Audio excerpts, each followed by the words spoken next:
This show is sponsored by BetterHelp Online Therapy. Visit betterhelp.com/Padilla because sometimes existing is exhausting.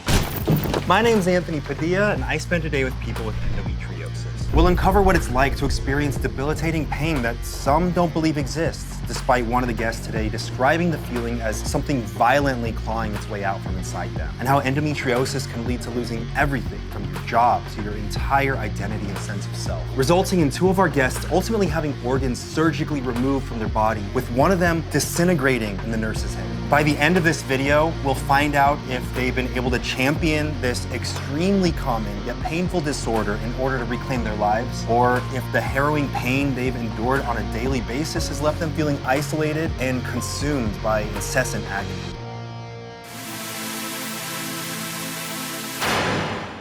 Hello, Morgana. How's it going? Kate. Hello. Jenna. Hi, how are you? Can you define what endometriosis is? Endometriosis is when tissue similar to tissue that lines the uterus grows in places outside the uterus. Spider webs in your abdominal cavity just wreaking havoc. There's a multitude of different symptoms. We don't know why this endometrial-like tissue exists. There's some hypotheses. Before we get any deeper, do you know how many people experience endometriosis? 1 of every 10 people with a uterus. That's 176 million people worldwide. It really is a healthcare crisis. What do you think is the biggest misconception about endometriosis? That it's just a bad period. It is so much more than that. It is a disease that can affect every single part of the body, that it's crippling, it's debilitating, and that it's not something that most people can just push through. It's a really, really serious disease, and I don't think that that's understood. Endometriosis is as common as asthma, it's as common as diabetes. Why do you think it is that we hear about those other health conditions so much more than endometriosis? People who suffer from this disease are not as comfortable speaking about it publicly. I think there's a lot of taboo about period-related issues and pelvic pain and all that comes with that. So I don't think people are as apt to tell other people that it's what they have. Endometriosis were something that only affected men. Do you think that it would be something that might be discussed more frequently? I hate to say it, but I do think there's some bias in medicine, and diseases that affect, mostly women usually don't get as much attention. Can you attempt to describe the feelings that you feel with endometriosis? Like I'm being impaled by something. It's like something is just trying to scrape its way out and explode out from inside of me. Definitely like a 10 out of 10 on any pain scale. It was so severe that every time it hit, I would always question, is this it? Is this the time that this takes me out? Do you ever feel obligated to prove to people just how much pain you're actually in? Prove it how, if I'm just white knuckling through it. You look okay. Am I really sick? Am I just being crazy? Is this So all then made you up start in to my head? second guess yourself. Yeah, and then you see someone who's got a giant gash in their leg and you're like, oh my gosh, I don't have a giant gash that's leaking blood all over the floor. How am I supposed to prove that? Do you have a worst pain story that stands out to you? I was driving to work and out of nowhere just got this piercing, stabbing pain on the right upper side of my stomach that every single time I took a breath, it was like somebody was stabbing me. It continued for hours. They gave me morphine and it wasn't enough. What do you do when you're given morphine and it's not enough? Besides wonder if life is worth living. Just contemplate existence. No big deal. I was in Heathrow Airport, curled over in the bathrooms, and I managed to sort of drag myself down to the gate, maybe an hour into the flight, and I am not good. The air hostess was on the phone to a doctor on land, trying to get advice about, what was going on with me. The next stop was, do we deviate to Europe to get this person off the plane and into a hospital? I went down and sat in the sort of back of the plane with the air hostesses, scavenged these heat-treated water bottles from passengers, filled them up with boiling water, and were sticking them all over my abdomen. You had all these donated bottles of water that they heated up for you? It was more embarrassing having to get off the plane and hand back every water bottle. How far back does your experience with endometriosis go? So I was 27, I'm 35 now. Do the math. 8? Is that right? Yeah. Just put on the spot.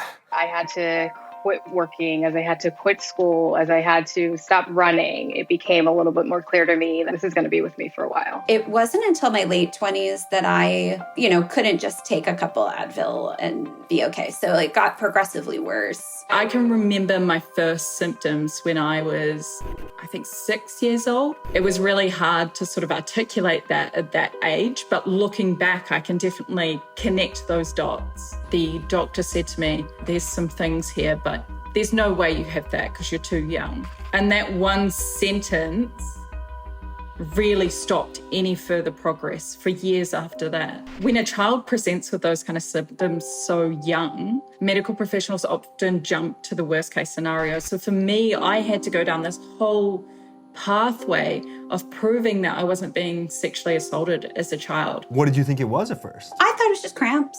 It wasn't until I went on birth control and then I realized just how unbearable it was.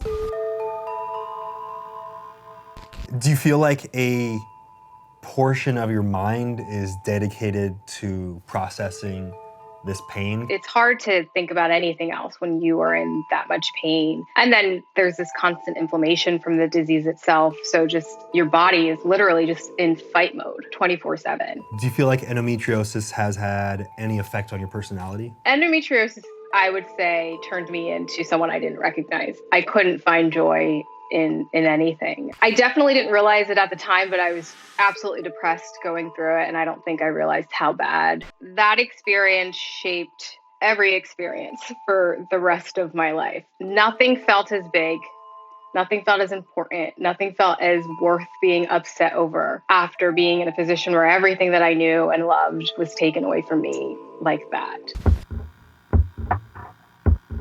What have been some of the ways that you've learned to curb the pain? The very first thing that I tried was just like over-the-counter anti-inflammatory. I got to the point where I was taking like 800 of ibuprofen just to start my day. We moved to like the stronger things. Opioid didn't help me at all, didn't touch my pain. I was able to get a card for medical marijuana, and I found that THC, CBD was the only thing that worked for me.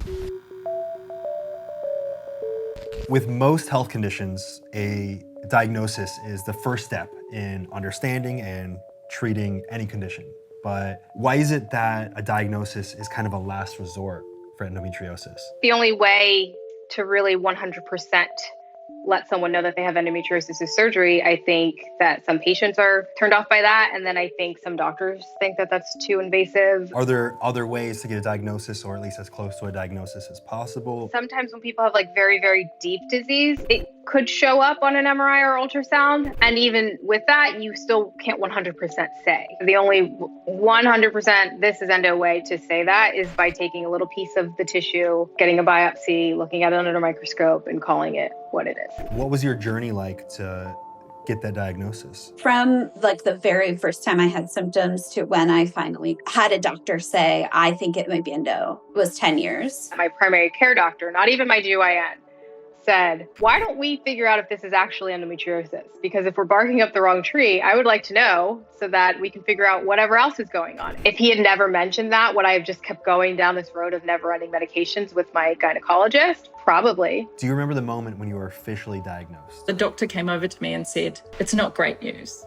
We've found endometriosis and it's quite severe. And I was like, sick, love that. At least we've got a diagnosis. If that was communicated to me better as in like, hey, look, we've found endometriosis.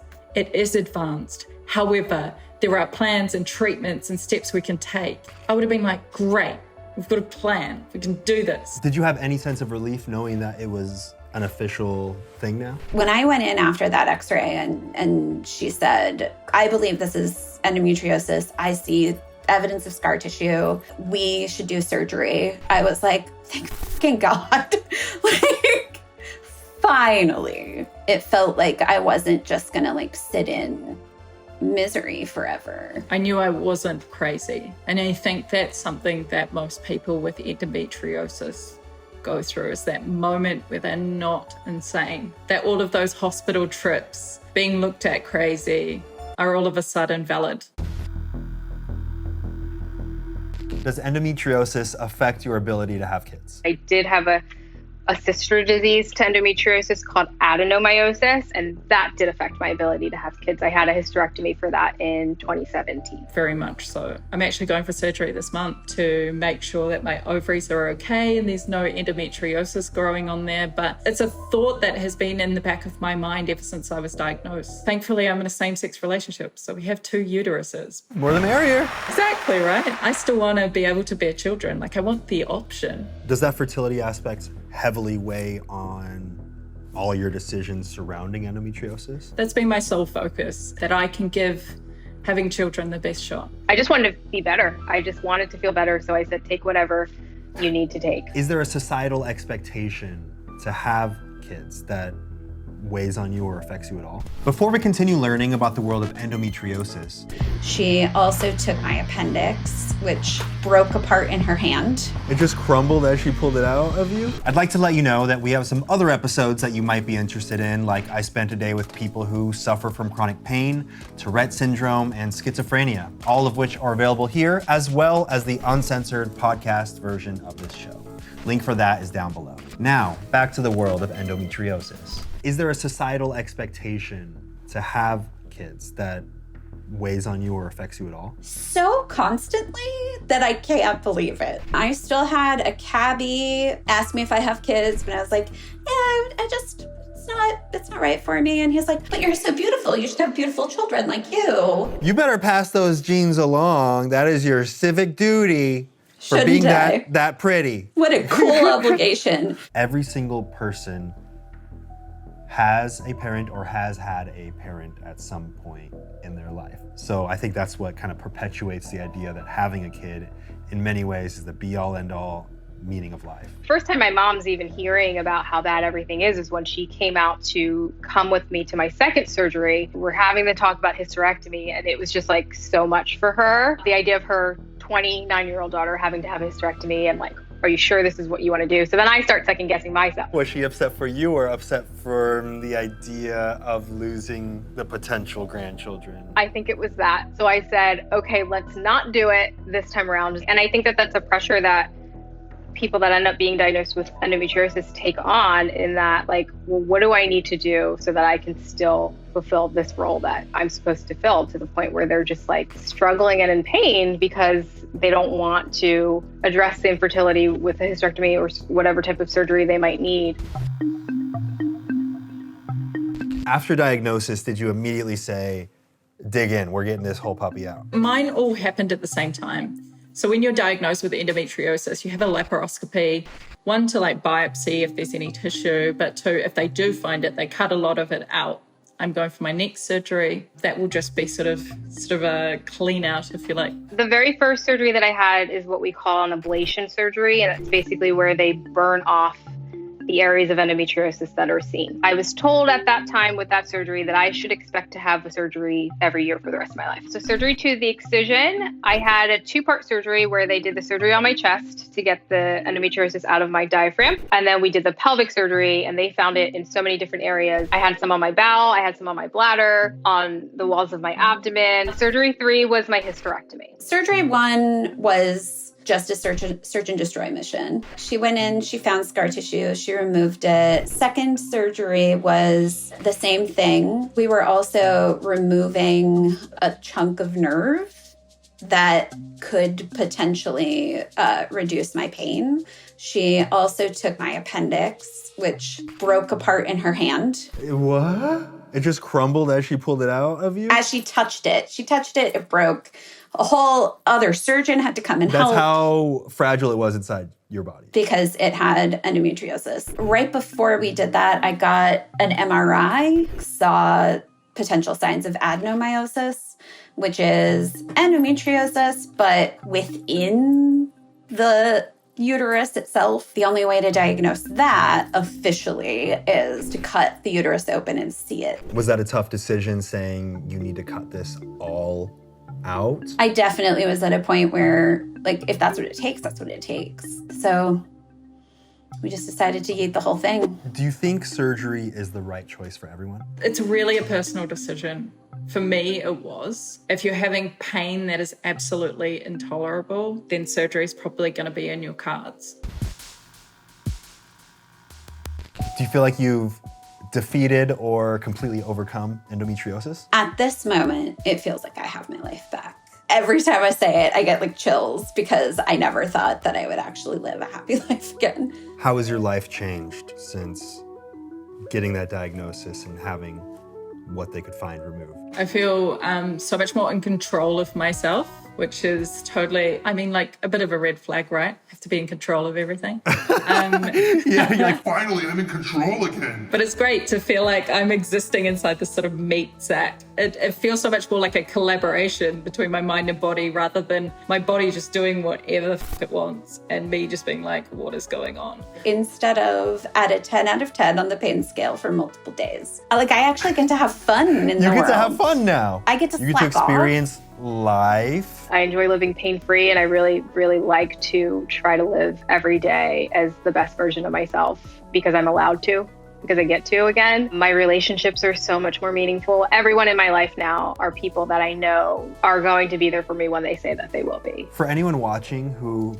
has experienced endometriosis pain and maybe are either nervous about going under the knife to get a diagnosis, or maybe they're feeling like this might not be bad enough to bring to anyone's attention and become a burden, is there anything that you want to say to them? You are worth fighting for. It gets so much better when you take control and advocate for your own health. Excruciating pain is not normal. If you're being told that your pain is normal, I suggest you see a new doctor. And sometimes it may take 2 or 3 or 4, but keep fighting. Eventually you'll find someone that does believe you and that knows what to do for you.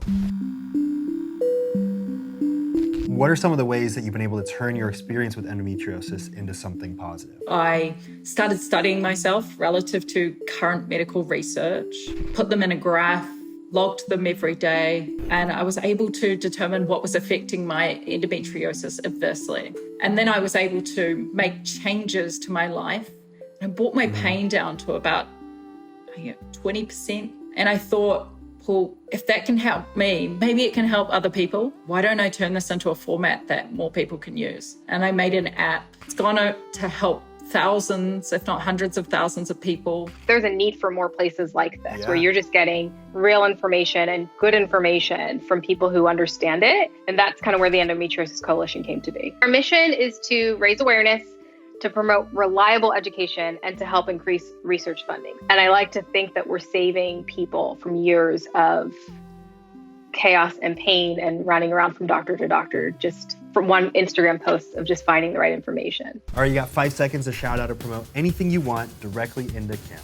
Go. Check out Squeaky Bicycle Productions, Phi Sigma Pi, and support Planned Parenthood or your local reproductive health organization. I'm a designer and creator. You can catch me on Instagram. I've also put a really important resource on this that might help you in your endometriosis journey. So June 7th, I have a book coming out called Part of You, Not All of You, Shared Wisdom and Guided Journaling for Life with Chronic Illness to help you navigate your chronic illness journey if you're feeling alone walking through it. Click the subscribe button because if you think this one is great, so are the rest of them. I can guarantee it. Well, there you have it. I spent a day with people with endometriosis, and I have a much better understanding of its severity and just how common this disorder really is, despite it being so frequently written off and seen as too taboo to discuss. My greatest sympathies go out to anyone dealing with this incessant pain, and I hope this video encourages you to keep researching and advocating for yourself.